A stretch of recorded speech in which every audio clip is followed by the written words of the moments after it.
Amanda, this isn't the medication I prescribed for you. Her breath caught. There was only one person who handled her medication, James.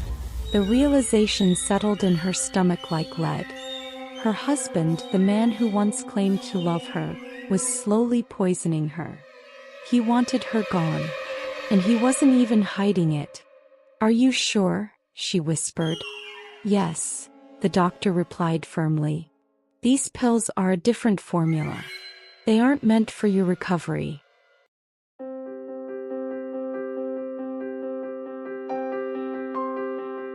Amanda Clifford was the kind of woman who turned heads wherever she went, not just because of her delicate features or her elegant posture, but because of the kindness that radiated from her very being. She was the only daughter of Chief and Madam Clifford, a family whose wealth and influence stretched across multiple industries. Born into affluence, Amanda had never known lack, but despite her privileged background, she remained humble, treating everyone she met with the same warmth and respect. Her parents had always envisioned her marrying into a family of equal stature, perhaps the son of a politician or a successful business mogul. Amanda, however, had other plans. She had fallen in love with James, their driver. James Oba had been in the Clifford family's service for 3 years. He was charming, hardworking, and possessed a quiet confidence that intrigued Amanda from the moment she met him. Unlike other men who sought her attention for her wealth, James treated her like an equal. They started as mere acquaintances, exchanging polite greetings whenever he opened the car door for her, but over time their connection deepened. Long drives turned into conversations, and conversations turned into stolen glances. Amanda found herself captivated by James's ambition. He spoke of his dreams of owning his own transport company, of working hard to build something for himself. He wasn't just content with being a driver. He had aspirations, a future he wanted to build. And Amanda wanted to be a part of that future. When she finally admitted to her parents that she had fallen in love with James, all hell broke loose. "Have you lost your mind, Amanda?" her mother shrieked, clutching her chest as if the words physically hurt her. "A driver? A common driver? You want to disgrace this family?" Her father, usually the calmer one, set down his newspaper and fixed her with a stern look. "Amanda, you have to understand something. Love is one thing, but marriage is another. Marrying a man like James will come with struggles. Have you considered that?" "I don't care about struggles, Papa," Amanda insisted. "I love him. He loves me. That's all that matters." But to her parents, love was not enough. They argued, pleaded, and even attempted to introduce her to suitors from prominent families. Yet Amanda remained unwavering. She wasn't interested in wealth or status. She wanted James. Her parents, though furious, loved her deeply. Seeing that their daughter was determined, they reluctantly gave their blessing. "If this is the life you want, Amanda, we won't stop you," her father said solemnly. "But don't come running to us when you realize that love alone is not enough." Amanda didn't care. She had won the battle, and she was going to spend the rest of her life with the man she loved. The wedding was modest by her family's standards. A small ceremony held at a local church with only close friends and a few relatives in attendance. James's family, though not wealthy, welcomed Amanda with open arms. The love they showed her was genuine, not wrapped in expectations or social standards. For the first few months, Amanda lived in a state of bliss. Their small apartment was nothing compared to the mansion she grew up in, but it was their home. James showered her with love, cooking for her on weekends, surprising her with little gifts, and always reminding her how lucky he was to have her. They laughed often, shared dreams of the future, and even spoke about having children. Amanda never once regretted her decision, until the night of the accident. It had been a long day at work, and she was eager to return home to James. As she drove down the quiet street leading to their apartment, a truck, seemingly out of nowhere, ran a red light. Amanda barely had time to react. The last thing she remembered was the deafening crash of metal against metal, the shattering of glass, and the sharp pain shooting through her body before everything faded to black. When she woke up in the hospital, the world was different. She could hear the beeping of machines, feel the presence of someone sitting beside her, but something was wrong. She couldn't see. "James?" Her voice was hoarse, barely above a whisper.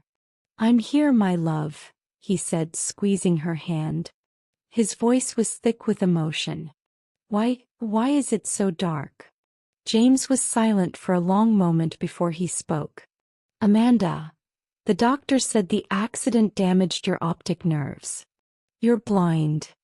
Amanda felt her world shatter. Blind. The word echoed in her mind, each repetition stabbing at her like a knife. How was she supposed to live like this? How was she supposed to work, to move around, to be independent? The tears came hot and endless, and James held her as she cried. In the days that followed, James was her rock. He fed her, helped her move around, and whispered reassurances into her ear. "I will always take care of you, Amanda. We will get through this together." And she believed him. Little did she know, the man she loved so deeply was already changing. And the worst was yet to come. At first, James seemed like the perfect husband. He bathed Amanda, dressed her, and held her when she cried. He promised her that nothing had changed between them, that he would always love her. But slowly, Amanda began to notice the cracks in his words. The gentle reassurances turned into irritation. "Amanda, you ask too many questions," he snapped one evening when she asked what he was watching on TV.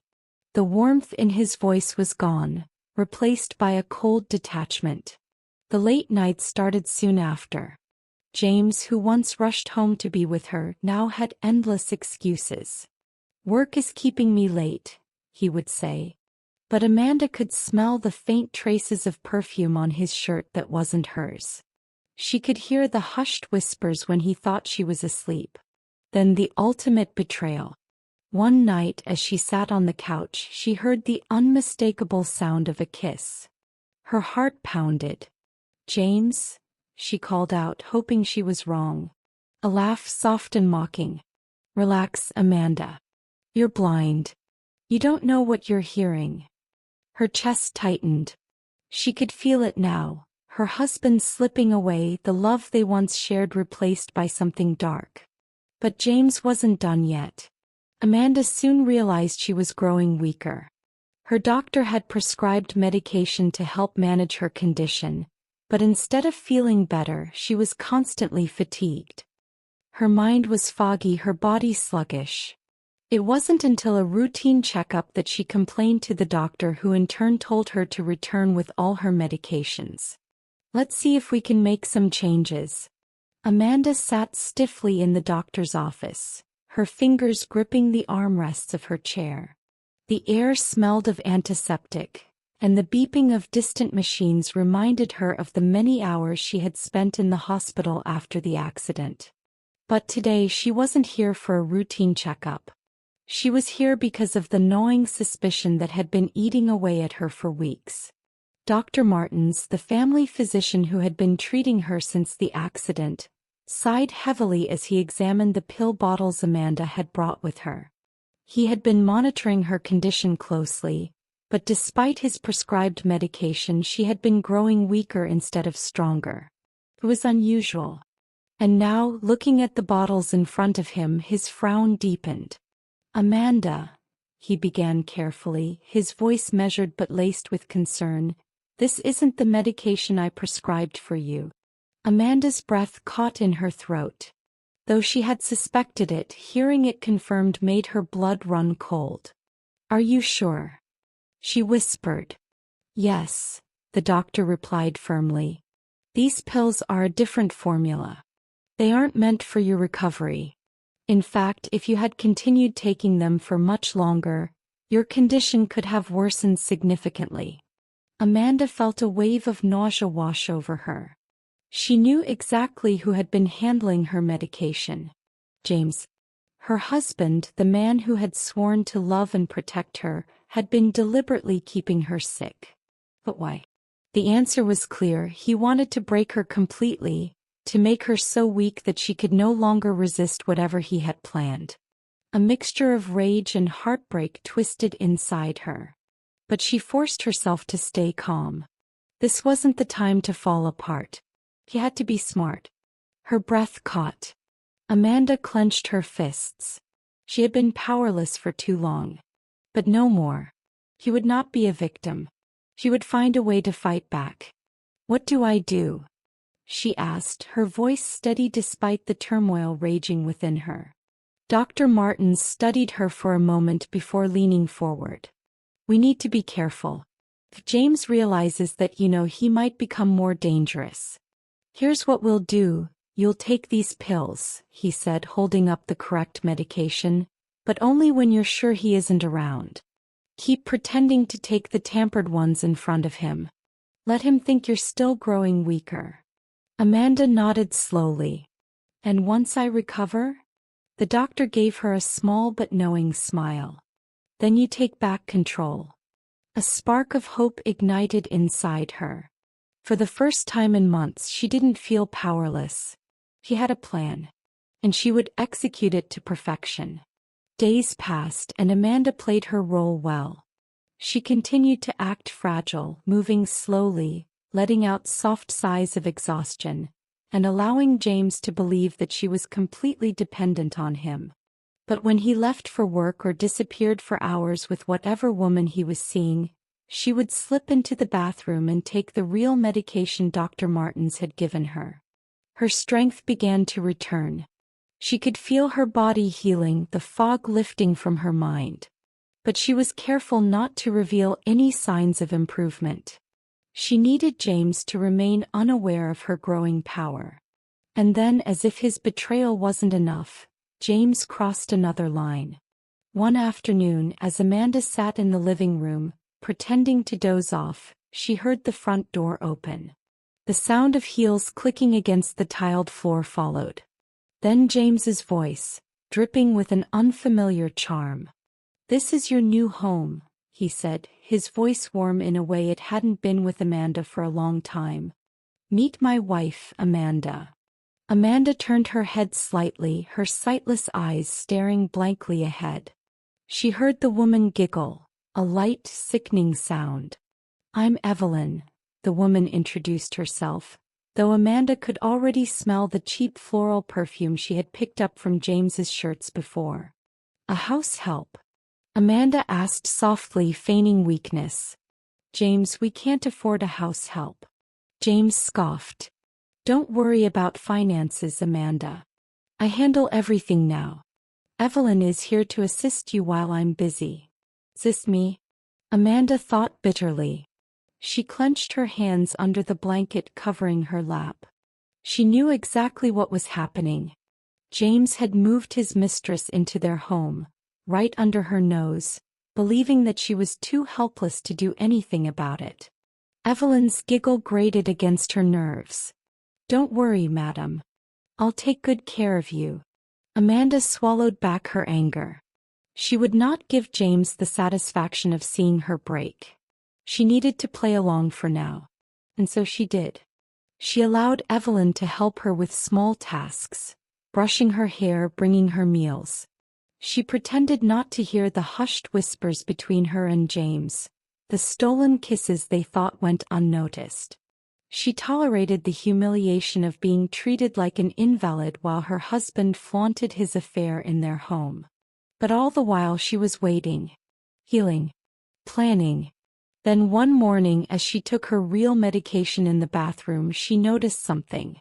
A flicker of light. A hint of color. Her heart pounded. She blinked rapidly, holding her breath. The blur sharpened just a little. It wasn't much, but it was something. Hope surged through her veins. It was working. She was healing. She gripped the edge of the sink, staring into the dim blur of her reflection. Soon she would see again. Soon she would be able to look James in the eye and show him that she was not the weak woman he believed her to be. And when that day came, she would make him pay for every lie, every betrayal, and every ounce of pain he had inflicted on her. But for now she remained patient. She continued to pretend, to act like the helpless wife who had no idea of the world crumbling around her. Because when the time came, she would strike back. And James wouldn't see it coming. Amanda woke up with a start. For a moment she lay still, her breathing even, her body unmoving. The dim morning light filtered through the curtains, casting long, soft shadows on the walls. And for the first time in what felt like forever, she could see them. Tears pricked at her eyes as she slowly sat up. She blinked several times, her vision adjusting, her heart pounding in disbelief. The colors, the shapes, the world that had been stolen from her. It was all returning. A silent sob escaped her lips, but she quickly clamped a hand over her mouth. He had to be careful. James could not know. Not yet. She rose to her feet, her movements slow and controlled, her hands no longer reaching blindly for support. A newfound strength surged through her veins. She was no longer weak, no longer helpless. And now it was time to reclaim her life. Moving towards the door, she listened carefully. The house was quiet, but she knew where James would be. Every morning, he and Evelyn took their breakfast in the dining room, laughing and whispering as if she did not exist. Today she would catch them. She stepped into the hallway, her bare feet making no sound against the cool tiles. As she neared the dining area, the sound of laughter met her ears. Evelyn's high-pitched giggle followed by James's low chuckle. Amanda's hands clenched into fists, but she took a deep breath, forcing herself to remain calm. She needed to see it with her own eyes. Carefully she peeked around the corner. There they were. James sat at the head of the table, dressed in his usual crisp shirt, his hand lazily resting on Evelyn's thigh. The so-called house help was perched beside him, her robe slightly undone, revealing far more than necessary. They were lost in their little world, feeding each other, whispering things Amanda no longer wanted to hear. Her stomach twisted, but she did not look away. She wanted to burn this image into her mind. She wanted to remember exactly why she was going to do what she had planned. Taking a slow step back, she turned and made her way back to the bedroom. It was time. Amanda spent the next few days executing her plan. She pretended to remain blind, weak, and oblivious. She allowed James and Evelyn to believe they were untouchable, their cruel taunts and blatant infidelity no longer affecting her. She endured it all, knowing that the end was near. The first step was securing her finances. She contacted Dr. Martins, who helped her gain access to her bank account, where she discovered that James had been draining her funds. He had been preparing to leave her with nothing. But Amanda was faster. With a few legal maneuvers, she transferred everything out of their joint account and into one under her name only. James would wake up to find himself penniless. The second step was public humiliation. Amanda reached out to an old friend, a journalist who had been eager for a scandalous story. She provided them with everything: recordings of James's cruel words, videos of him and Evelyn together, and proof of his theft. It would be published soon, and when it did, James's reputation would be in shambles. But the final step, the true punishment, was something far more personal. On the night of her revenge, Amanda prepared a special dinner. She made sure everything was perfect. The expensive wine James loved, the meal cooked to perfection. And then she waited. James and Evelyn arrived home late as usual. Their laughter filled the house as they stumbled into the dining room, not expecting Amanda to be awake, much less waiting for them with a meal prepared. "Darling," Amanda greeted sweetly, keeping her expression neutral. "I made us dinner." James froze in the doorway, exchanging a confused glance with Evelyn. You made dinner?" he asked, suspicion creeping into his voice. Yes, Amanda said, smiling. I wanted to do something special for you. For both of you. He turned to Evelyn. After all, you've been such a wonderful helper. Evelyn smirked, taking a seat without hesitation. James, however, hesitated, his eyes narrowing. Amanda watched him closely. He wasn't sure what to make of this. He had been so certain she was blind, weak, and broken. But something about her tonight unsettled him. Still, greed won over caution and he sat down. They ate.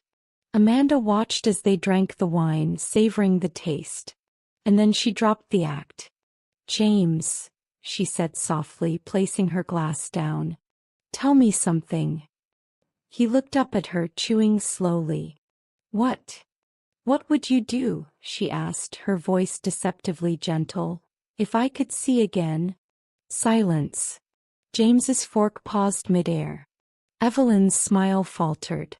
Amanda let the tension stretch, let them sit in the moment of realization. Then, slowly, deliberately, she picked up the knife beside her plate and sliced through a piece of meat, without hesitation, without missing. James's eyes widened. Amanda. She smiled. And then she laughed. Oh, don't look so shocked, she said, leaning forward. Did you really think I'd stay blind forever? That I wouldn't find out what you've been doing? James pushed his chair back abruptly, but before he could stand, Amanda reached into her pocket and pulled out her phone. Sit, she ordered, pressing a button. A recording played. James's voice. His cruel words. The way he spoke about her to Evelyn, mocking her blindness, detailing how he had been stealing from her. Then Evelyn's voice, laughing about how easy it had been to replace Amanda. James turned pale. Where did you? I have everything, James, Amanda interrupted, her voice sharp now. And tomorrow morning the entire world will too. Every newspaper, every blog, every social media platform will know exactly who you are. Thief. A liar. A monster. Evelyn gasped, her face losing its color. You wouldn't. Amanda turned to her, eyes cold. And you thought you could waltz into my home, take my husband, and mock me in my own presence? You're just as pathetic as he is. James lunged for her phone, but Amanda was faster. She stepped back, shaking her head. It's already sent out. There's nothing you can do. James's fists clenched. You. What, James? Amanda challenged. What will you do now? You have no money, no job, and soon no reputation. You destroyed everything yourself. He stood there, shaking with rage, but he knew. He had lost. Amanda exhaled, feeling the weight of her suffering finally lifting. She turned and walked toward the door before pausing. By the way, she added, looking back at them one last time, pack your things. I want you both out of my house by morning. And with that she walked away, stepping into the new dawn of her freedom, leaving James and Evelyn to drown in the ruins of their own making.